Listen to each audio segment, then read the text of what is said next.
हम ऐसे गांव से आते हैं, ऐसे इलाके से आते हैं, कोई ऐसा साल नहीं गुजरता है साहब कि हमारे इलाके में कोई शहादत ना हुई हो। हमारे इलाके में लोगों के पास महज नौकरी नहीं है सेना, हम जानते हैं इस बात को। जब किसी परिवार में किसी बच्चे को सेना की नौकरी मिलती है, पूरे इलाके में उनका सम्मान होता है। और दुख के साथ साथ जब एक पार्थिव शरीर गांव आता है, आंखों में आंसू होने के बावजूद उस इलाके का सीना गर्व से चौड़ा हो जाता है कि हमारे बच्चे ने जो है देश के लिए सर्वोच्च सम्मान दिया है। सेना का सवाल देश की सुरक्षा का सवाल है, आप इसको मजाक मत बनाइए।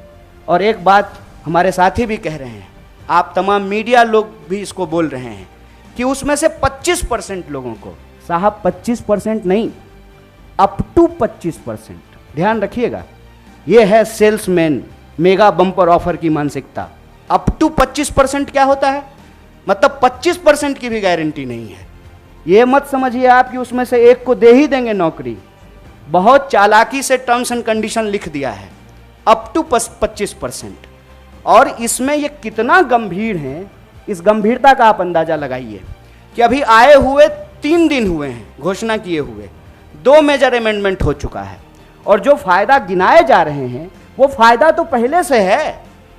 सेना में, आर्म फोर्सेस में, पैरामिलिट्री में भर्ती होने की मैक्सिमम आयु 25 वर्ष है। 25 वर्ष से ज़्यादा में तो आप बहाल ही नहीं हो सकते हैं।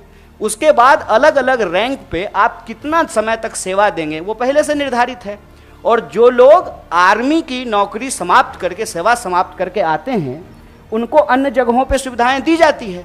भूतपूर्व सैनिकों को सुविधाएं दी जाती है, भूतपूर्व सैनिकों के परिवारों को सुविधाएं दी जाती है। और आप में से बहुत सारे लोग, मैं बहुत साधारण बात करता हूँ, मुझे लंबी चौड़ी बात करनी नहीं आती है, क्योंकि कहते हैं जाके पैर न फटे बिवाई, वो का जाने पीड़ पड़ाई। हमको पता है कि आर्मी में कौन लोग जाते हैं। गृह मंत्री का बेटा आर्मी में नहीं जाएगा, वो BCCI का सेक्रेटरी बनेगा।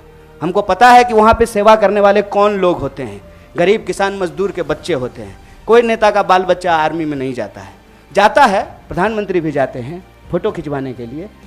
फोटो खिंचवाने के लिए वर्दी पहनना एक बात होता है, देश की भक्ति के लिए, सर्वोच्च सम्मान के लिए वर्दी पहनना दूसरी बात होती है।